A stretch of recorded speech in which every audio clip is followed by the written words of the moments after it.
자, 오늘 우리에게 주신 하나님의 말씀은 유다서 말씀입니다. 1장 17절에서부터 21절 말씀이고요. 설교 제목은 사랑이 아니면 지킬 수 없다가 되겠습니다. 자, 5절인데요. 우리 교독하도록 하겠습니다. 제가 먼저 읽고 그 다음 여러분들이 읽습니다.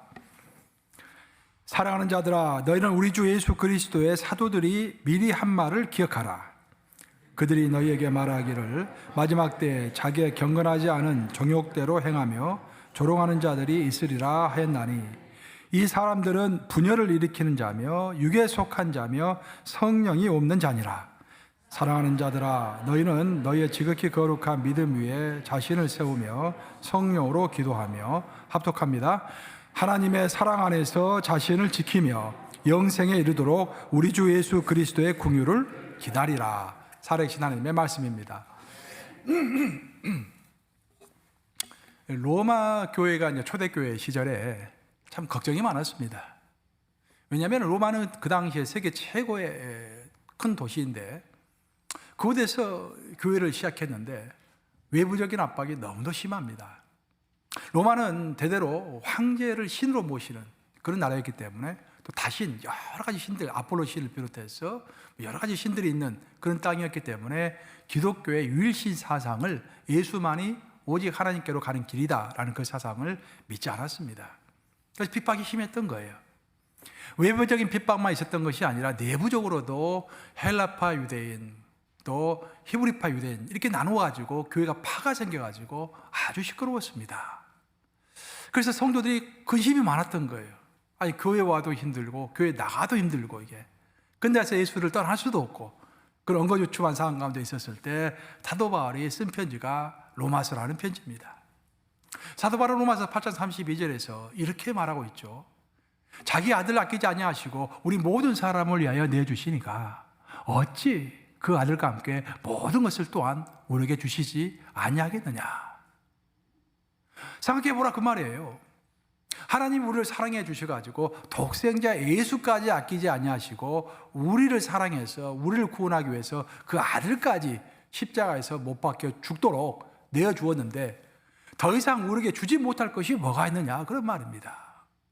그러니 너희가 핍박과 어려움과 한난 가운데 있을 때도 고민하지 말고 오직 하나님의 사랑에 의지해라 그런 말이에요. 여러분 아멘 하십니까?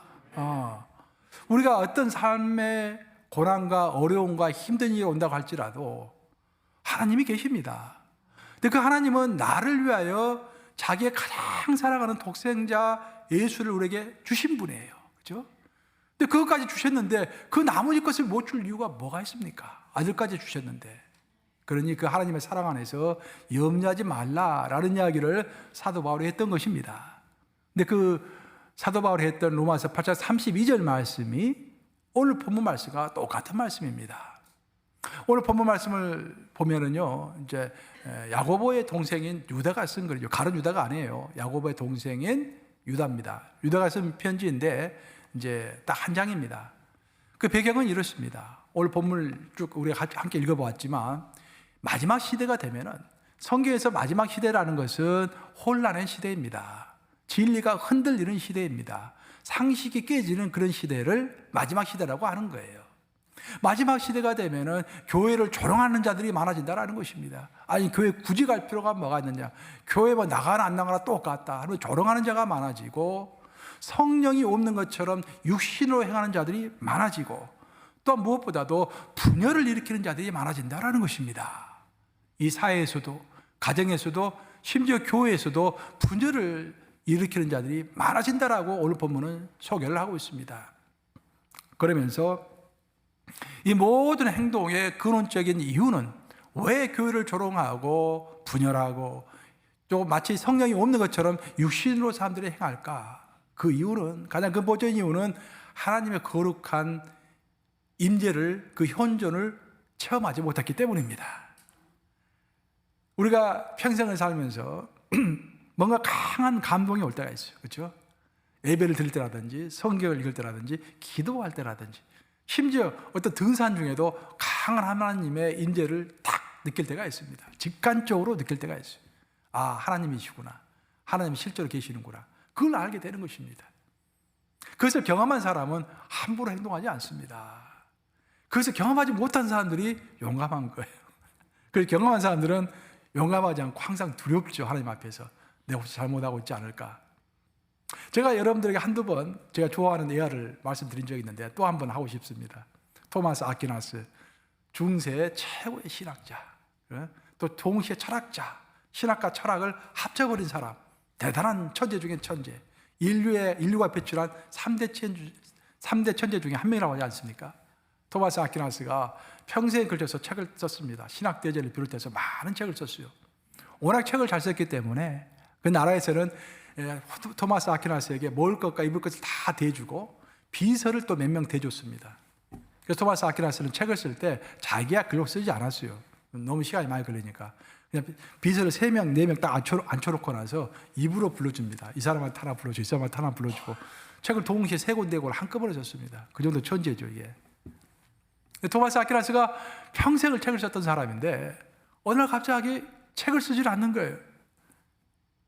그래서 비서들이 걱정을 했습니다. 아니, 선생님이시여, 몸이 아프십니까? 왜 책을 쓰지 않으십니까? 그래서 토마스 아퀴나스가 그때 고백했다는 거 아닙니까? 내가 몇 주 전에 미사를 드릴 때 보지 말할 것을 봐버렸네. 하나님의 거룩한 임재가 우리의 미사 가운데 있는 것을 내가 육안으로 보아버렸네. 내가 하나님의 임재를 미사 중에서 만나고 나니까 그때 느껴지는 것이 내가 평생에 걸쳐서 정말 위대한 책을 썼다고 생각했는데 내가 쓴 책이라는 것이 그 하나님의 임재 앞에서 지푸라기 하나만 또 못하라는 것을 깨달아 알게 되었네. 그 다음부터 책을 쓸 힘이 없고 의욕이 생기질 않네. 내가 아무리 많은 책을 쓴들 천국문 앞에서 지푸라기 같은 것이 될 뿐이야. 그런 이야기를 했다는 거 아니겠습니까? 그 하나님의 거룩한 임재를 보면은 우리가 항상 두려움 가운데서 떨게 되고 우리의 행동을 조심하게 되고 하나님의 거룩하신 것처럼 우리도 거룩해지려고 노력하겠죠. 근데 그것을 한 번도 경험해 보지 못한 사람들이 교회를 조롱하고 분열을 일으키고 육에 속한 자들처럼 성령 없는 자들처럼 행한다라고 오늘 본문은 이야기하고 있습니다.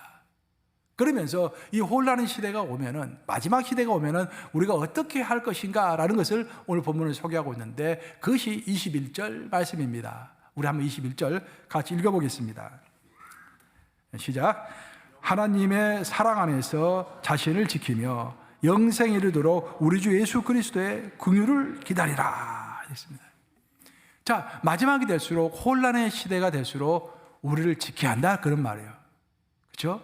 우리가 마지막 시대가 될수록 혼란스럽게 같이 막 이렇게 혼란스러워하지 말고 자기를 균형을 딱 잡으면서 자기를 지켜야 한다는 거예요.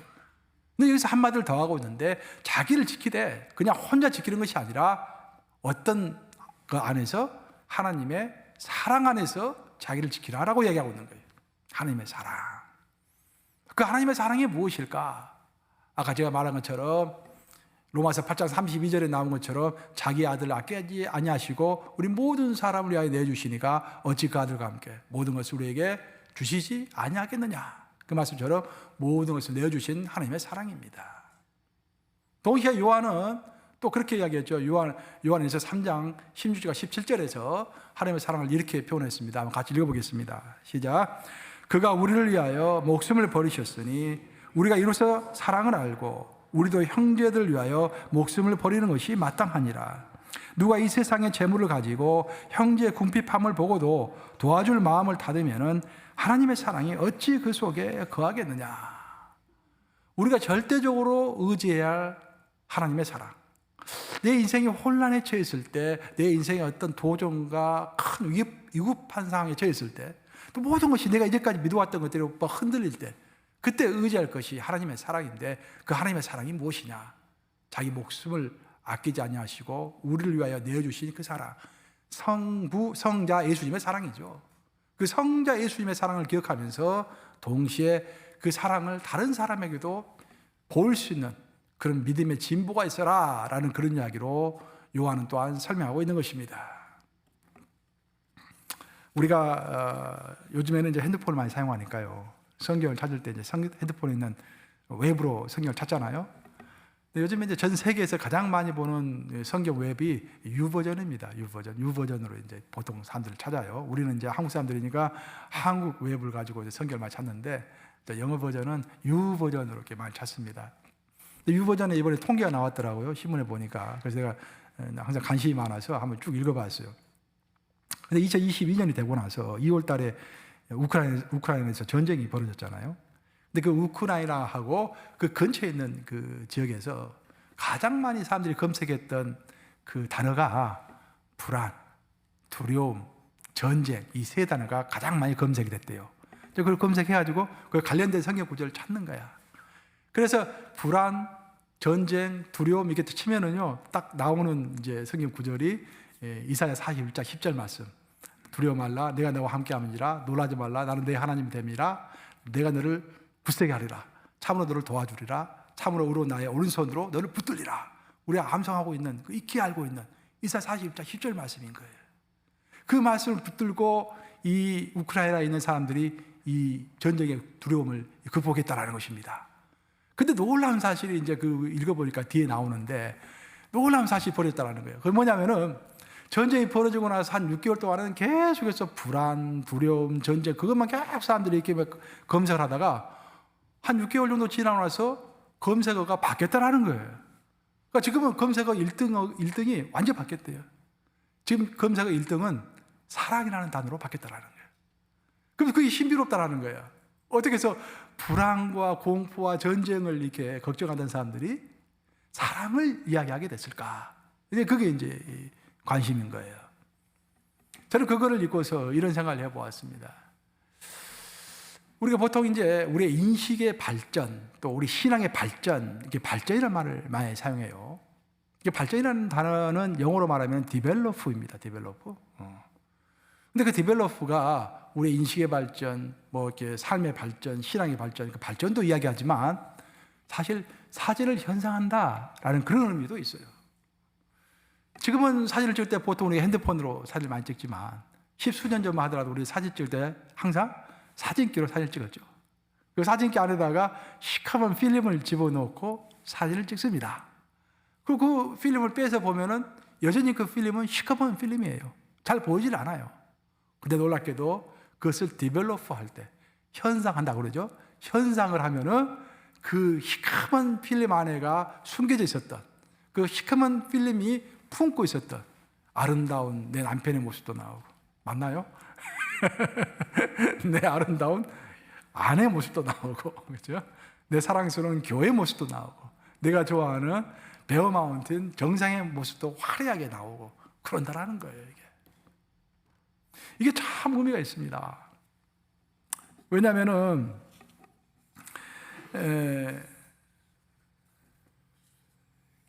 우리가 이제 우리의 사랑과 그러니까 우리의 그 근심, 두려움 이것은요 마치 그 필름이 시커먼 것처럼 우리의 삶을 암울하고 시커멓게 만듭니다. 근데 놀라운 것은 그 두려움과 불안이라는 그 필름, 그 시커먼 필름은 처음부터 어떤 아름다운 형상을 이미 품고 있죠. 그래서 시간이 지나면서 그것이 현상이 되면은 그 아름다운 그 시커먼 것이 품고 있었던 것들이 드러나는 거 아니겠습니까? 마찬가지로 하나님의 사랑이라는 것은 우리의 두려움과 근심과 함께 하는 것입니다. 우리의 두려움과 근심이 시작할 때부터 하나님의 사랑은 그곳에 있는 거예요.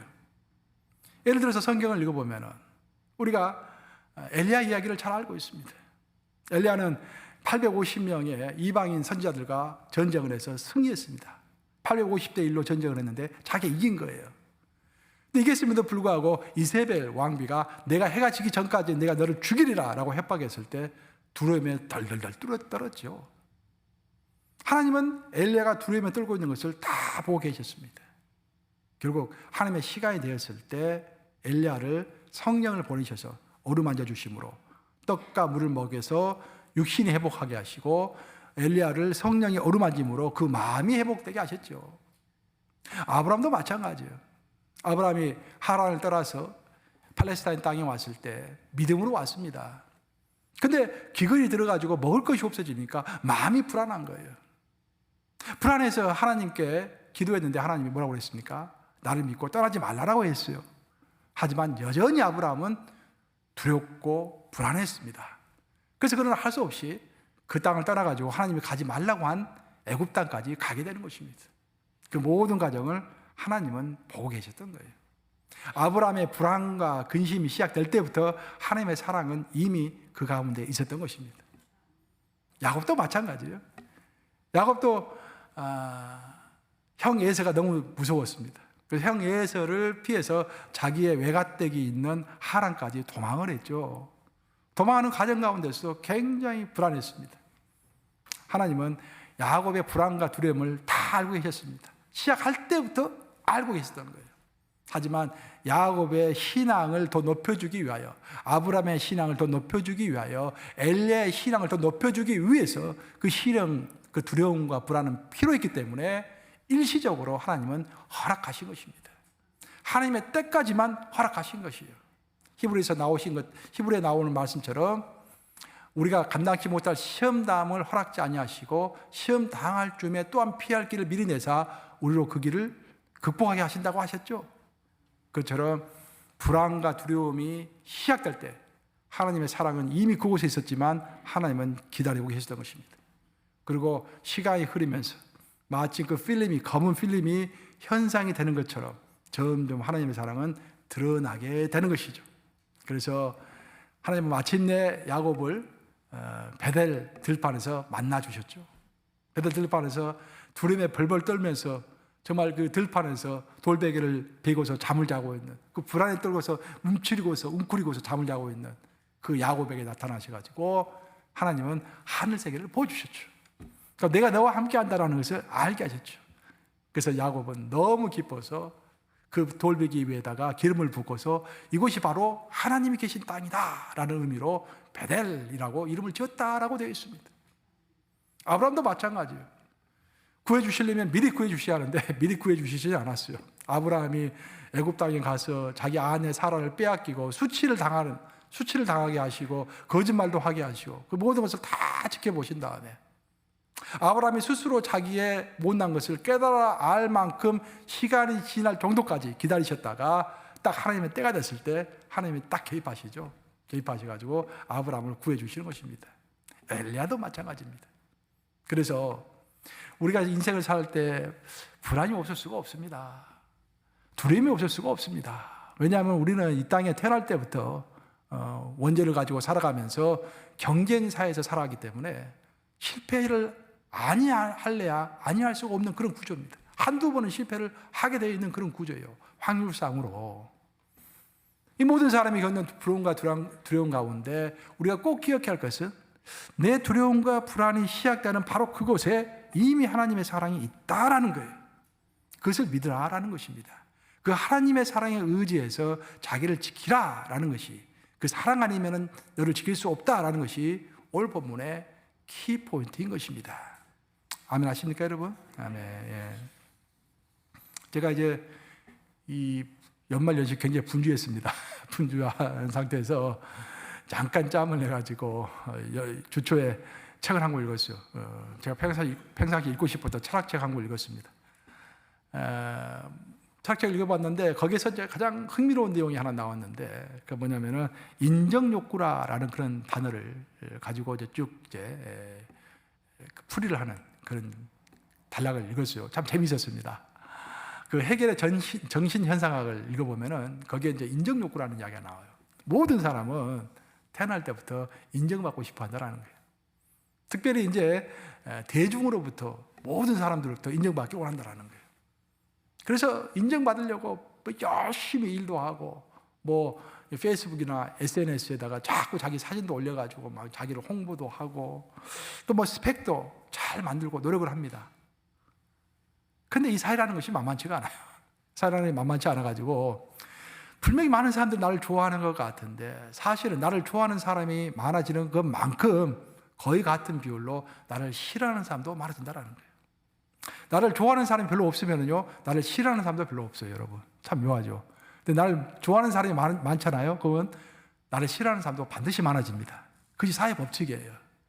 그래서 59대 41대 51대 49의 법칙이라고 보통 이야기합니다. 내가 열심히 노력하면은 교회에 많은 사람들이 다 나를 좋아하는 것 같아. 그래서 나는 자신 있어. 그래도 우리 교회 사람들이 대부분, 그래도 한 80%, 90%는 나를 좋아할 거야. 이렇게 생각하는 거야. 근데 만약 비밀 투표를 딱 해가지고 A라는 사람을 딱 놓고서 투표를 해보면은 거의 잘해야 51%에 머문다라는 거예요. 51%가 날 좋아하고 49%는 날 다 싫어하더라는 거예요. 근데 사람들은 그걸 모르고 모든 사람들부터 인정을 받으려고 막 기를 쓰고 노력한다라는 거예요. 그러다가 나를 싫어하는 사람들이 이렇게 많구나라는 것을 깨달아 알았을 때 그 절망감 가운데서 헤어나기를 못한다, 그런 말입니다. 그래서 철학은 그렇게 이야기를 한다라고 해요. 모든 사람들로부터 인정받을 필요가 없고 누군가로부터만 인정받으면 되는 거 아닌가, 그렇게 이야기한다고 합니다. 우리가 잘 아는 철학자 니체도 마찬가지였어요. 니체도 인정 욕구가 있었던 사람입니다. 근데 아무리 인정을 받으려고 해도 세상이 인정해 주지를 않는 거야. 니체는 대학교에서 딱 한 학기만 강의하고 그냥 간두고 평생을 그냥 홀로 그냥 초인처럼 이렇게 살았던 사람입니다. 세상이 그를 인정해 주지 않았어요. 그래서 나중에 그는 인정에 대해서, 인정 욕구에 대해서 이렇게 설명했다고 해요. 나는 내 평생에 내 동시대 사람으로부터는 인정받기를 포기했다. 대신에 앞으로 올 세대는 반드시 나를 인정할 것이다. 그렇게 스스로 위안을 삼은 거예요. 앞으로 올 세대는 나의 철학책을 읽지 않냐고서는 철학을 할 수 없을 것이다. 그러니까 스스로 이제 뭐 행복을 머릿속에 집어넣는 것이죠. 지금은 인정하지 않지만 내가 죽은 다음에 내가 인정을 받을 거야. 얼마나 현명합니까? 그러면 항상 행복하게 지낼 수가 있겠죠. 헤겔과 동시대에 살았던 쇼펜하우도 마찬가지예요. 쇼펜하우도 이제 인정 욕구가 굉장히 많았던 사람인데 나이 26살이 됐을 때 작정을 하고 책을 쓰기 시작합니다. 그래서 4년 동안 책을 써서 자기 스스로 대작을 만들었다고 생각했어요. 그 책이 바로 의지와 표상이라는 그 유명한 책입니다. 의지와 표상이라는 책을 딱 쓰고 나서 쇼펜하우가 생각했습니다. 내가 철학을 정복했다. 나는 철학의 왕자가 되었다라고 생각했어요. 근데 놀랍게도, 정말로 놀랍게도 그 책이 100권도 팔리질 않았습니다. 완전히 팔리질 않고 그냥 누구 읽는 사람이 거의 없는 거예요. 그래서 심한 모욕감을 느끼고 쇼펜하우도 베를린 대학교에서 딱 한 학기 강의하고 그만두고 평생을 미친 사람처럼 혼자 떠돌이 생활을 하게 되는 것이죠. 인정 욕구가 많았던 쇼펜하우어에 있어서 최대 적은 헤겔이었습니다.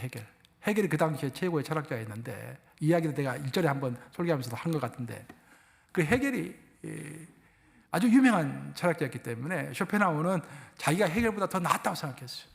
그리고 헤겔이 받는 인정보다도 더 많은 인정을 자신이 받아야 한다고 생각을 했습니다.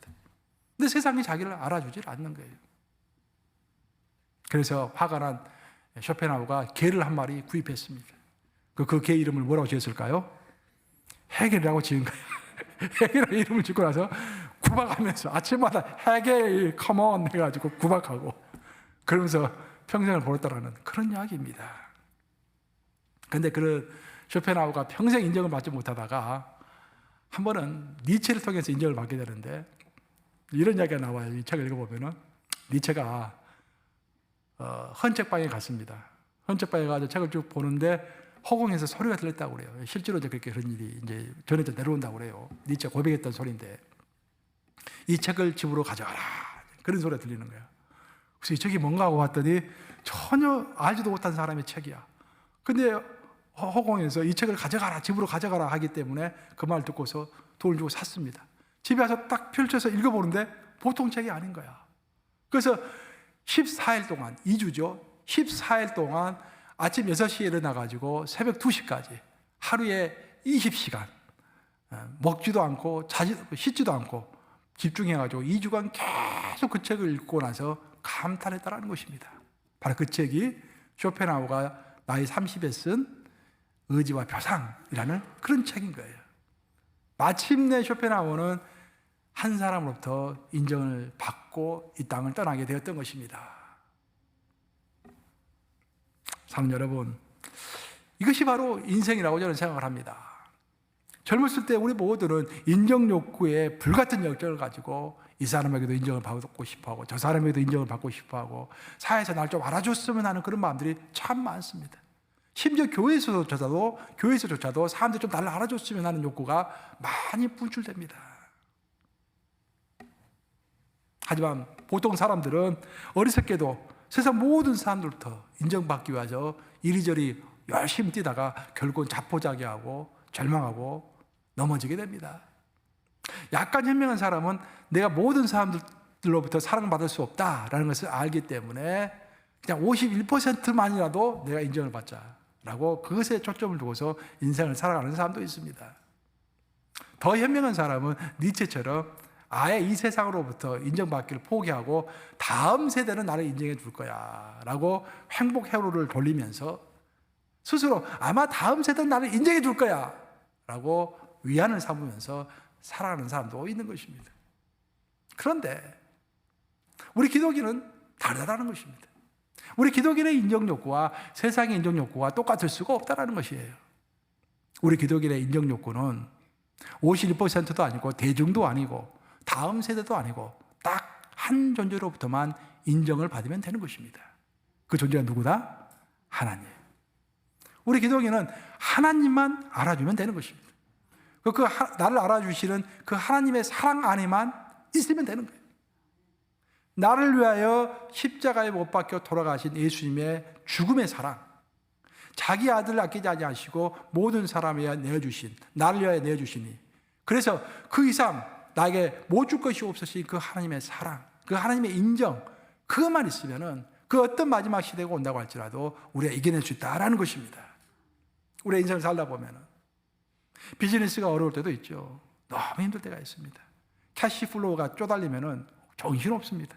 저도 큰 비즈니스 아니지만 대학교 다닐 때 비즈니스도 해봤어요, 제가. 그리고 직장 생활도 해보고. 이 캐시가 쪼들리면은 어마어마하게 힘듭니다. 나라도 마찬가지 아니에요. 우리 한국이 부도 났잖아요. 1998년도에 부도 났지 않습니까? 나라가 부도가 났지 않습니까? 캐시가 없어가지고 이게. 그뿐만 아니라 여러분 몸이 좀 아파 보세요. 건강할 때는 별의별 소리를 다 하고 자신감 있게 살다가도요. 몸 조금 아프시면은요. 정신이 없어지고 인생을 다시 한번 돌아보게 됩니다. 한계 상황이라고 그러죠. 한계 상황. 자기가 스스로 극복할 수 없는 어려운 상황에 처하면은 다 모든 것이 정말 하찮게 보이고 내 인생을 잘못 살아온 것처럼 보이고 내가 왜 그때 그렇게 인색하게 살았을까? 왜 그때 사랑하지 못했을까? 그런 후회를 많이 한다고 하지 않겠습니까? 그처럼 우리 기독인은 딱 한 사람으로부터만 인정을 받으면 되는 거예요. 그 사람이 우리 하나님이시고 그 하나님의 사랑 안에 있는 것. 그 하나님의 사랑 안에 있을 때 어떤 어려움과 고난, 그 마지막 시대도 버틸 수가 있다. 그래서 그 하나님의 사랑 안에서 너를 지키라 라는 것이 오늘 유다서가 이야기하고 있는 핵심인 것입니다. 이제 말씀을 마무리합니다. 오늘 본문을 보면서 우리가 이 마지막 시대의 어려운 시대, 또 삶의 그 어려움이 왔을 때 우리가 우리 스스로를 지킬 수 있는 방법은 하나님의 사랑 안에 있는 것이다 라고 오늘 유다는 이야기하고 있는데, 그 하나님의 사랑을 이야기할 때요, 한 가지 더 우리가 기억해야 할 것은 내가 하나님의 사랑 안에 있으면서 나를 지켰으면은 나는 또한 내가 하나님으로부터 받은 사랑을 다른 사람들에게 트랜스퍼해 줄 수 있는 그런 사랑의 소유자가 되어야 한다라는 이야기를 또 하고 있는 것입니다. 우리 아까 읽었던 요한에서 3장 16절과 17절 다시 한번 읽어보겠습니다. 자, 요한에서 3장 16절, 17절 같이 읽습니다. 시작. 그가 우리를 위하여 목숨을 버리셨으니 우리가 이로써 사랑을 알고 우리도 형제들을 위하여 목숨을 버리는 것이 마땅하니라. 누가 이 세상의 재물을 가지고 형제의 궁핍함을 보고도 도와줄 마음을 닫으면은 하나님의 사랑이 어찌 그 속에 거하겠느냐. 자, 먼저 너가 어려움에 처하면은 하나님, 너를 위하여 목숨을 버리신 그 예수님의 사랑을 생각하면서 그 사랑을 알고 그 사랑에 의지해서 너를 지키라, 그런 말이에요. 그리고 그 사랑으로 너를 지켰으면 그걸로 끝나지 말고 이제는 너가 사랑을 받은 자로서 너가 받은 사랑을 다른 사람들에게 흘려보내라, 그런 말입니다. 즉 우리도 형제들 위하여 예수님이 나를 위하여 목숨을 버린 것처럼 나도 형제를 위하여 목숨을 버리는 것이 마땅하다라는 이야기를 하고 있습니다. 그래서 구체적인 예를 하나 드는데, 그것은 누가 이 세상의 재물을 가지고 형제의 궁핍함을 보고도 도와줄 마음을 닫으면은 하나님의 사랑이 어찌 그 속에 있겠느냐. 즉 너가 사랑을 받았으면은 궁핍한 형제들도 도울 줄 알아라 라는 이야기로 하나님의 사랑을 결말을 맺고 있습니다. 나를 위해서 몫을 버리신 예수님의 사랑을 아는 사람은 그 사랑을 형제들에게 전달해라라는 그런 이야기인 것입니다.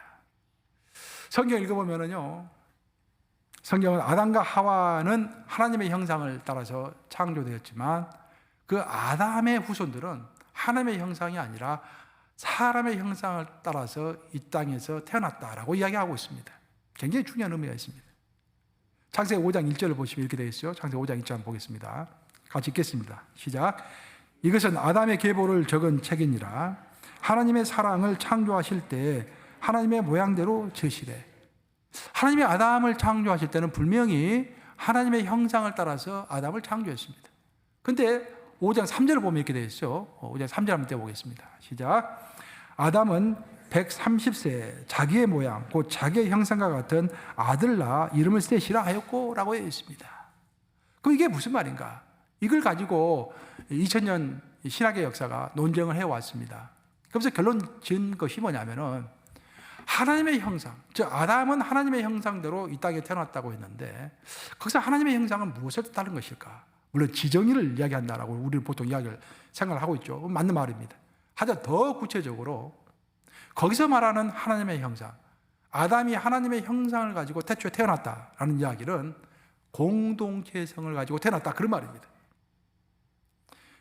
우리 하나님은 한 분 하나님으로 존재하시는 것이 아니라 성삼위 하나님으로 존재하시죠.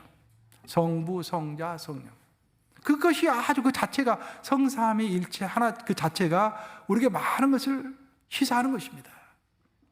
성부 하나님은 성자 예수님을 목숨처럼 사랑하십니다. 성자 예수님은 성령 하나님을 사랑하세요. 그리고 성령 하나님은 성부 하나님을 또한 사랑하십니다. 삼위가 성부, 성자, 성령이 공동체를 이루어서 함께 사랑하고 함께 사역하고 함께 위로하고 함께 계획을 세우고 함께 실행하고 그것이 성삼위 하나님의 존재 방식인 것입니다. 그 존재 방식, 하나님의 형상을 우리 인간에게 심어주셨다는 거예요. 그래서 우리 인간은 태어날 때 원래 하나님이 의도하시는 우리 인간의 모습은 태어날 때부터 공동체성을 가지고 타인의 위주의 삶, 다른 사람에게 관심을 가지고 함께 예배드리고 함께 성경 공부하고 함께 기도하고 함께 봉사하고 함께 교제하고 그런 삶으로 우리를 부르셨다라는 거예요. 그런데 아담이 죄를 범함으로 인해서 그 공동체성이 없어지고 대신에 나만을, 내 자아만을 바라보는 그런 죄된 인간으로 바뀐 것입니다. 그것이 바로 인정욕구이고 그것이 바로 인정투쟁인 것입니다. 야곱은 태어날 때 어머니 뱃속에서부터 자기 형 에서의 발꿈치를 꽉 잡았죠. 경쟁을 상징하는 것입니다. 가인은 왜 아벨을 죽였습니까, 여러분? 왜 최초의 살인을 했죠? 하나님으로부터 인정받기 위해서인 것입니다. 가만히 보니까 하나님은 자기는 별로 인정해주지 않고 동생 아벨을 인정해주는 것 같아요. 참을 수가 없었습니다. 그래서 하나님을 죽이고 싶었어요. 근데 하나님을 죽일 수가 없잖아요. 그래서 하나님 대신에 동생 아벨을 죽인 것입니다. 여러분, 러시아가 왜 우크라이나를 침공했습니까? 푸틴이 하는 말이 뭡니까 지금? 푸틴은 자기의 명예를, 러시아의 명예를 나토 회원국들, 유럽이 인정해주지 않았다는 거예요. 자기를 인정해주지 않은 자기의 인정 욕구를 짓밟았다는 것입니다. 그래서 참을 수 없다는 거예요. 우리 죽으면 죽었지 나를 인정해주지 못하는 이 사람들을 가만히 둘 수 없다라고 한 것이 지금 우크라이나와 러시아의 전쟁의 원인인 것입니다. 지금 우리는 하나님의 형상을 닮은 자로 살아갈 것인지 아니면은 인간의 형상을 닮은 자로 살아갈 것인지를 결정해야 할 때가 되었습니다. 마지막 시간이 올수록, 마지막 때가 올수록 우리는 결정해야 하는 것입니다. 우리가 하나님의 형상을 닮은 자로 살아간다라는 것은 서로의 관심 속에서 살아간다라는 그런 말이에요. 공동체 속에서 살아간다 그런 말입니다. 형제의 아픔을 외면하지 아니하고 자매의 어려움을 외면하지 아니하고 함께 극복해가는 그런 삶을 살겠다라는 의지인 것입니다. 내가 받은 하나님의 사랑을 다른 형제 자매에게 트랜스퍼할 수 있는 그런 인생을 살아가겠다라는 그런 뜻인 것이에요. 사랑 아니면은, 정말 사랑이 아니면은 이 마지막 시대를 감당할 수가 없습니다. 우리가 마지막 시대까지 언급하지 않더라도 우리가 이민 생활하면서 얼마나 어려운 점이 많습니까? 그 어려운 점이 한두 가지가 아니잖아요. 내 비즈니스의 어려움, 내 건강의 어려움, 내 관계의 어려움, 그죠? 내가 인정받지 못해가지고 인정받지 못하는 그 인정 욕구가 충족되지 못해서 겪는 그 어려움들 있잖아요. 그 어려움을 하나님의 사랑이 아니면은 해결할 길이 없는 것입니다. 하나님은 나를 알고 계시고 나를 위하여 자기 목숨까지 버리신 분이시기 때문에 그 이상 나를 위하여 아낄 것이 없다라는 그 하나님의 사랑을 믿는 것, 그 하나님 한 분으로부터만 인정을 받기를 갈구하는 것, 그것이 나를 지키는 것입니다. 그것이 오늘 본문 말씀이에요. 더 나아가서 내가 하나님의 사랑으로 나를 지켰으면은 나는 그 사랑을 인정 욕구를 받지 못해서 절망하고 있는 사람들, 그리고 넘어져 있는 사람들에게 그 사랑을 트랜스퍼 시켜줄 수 있는, 옮겨줄 수 있는 그런 사람으로 첫째는 내가 살고 내 주변이 살고 하는 2023년 그 한 해가 되시기를 우리 주님의 이름으로 축원합니다.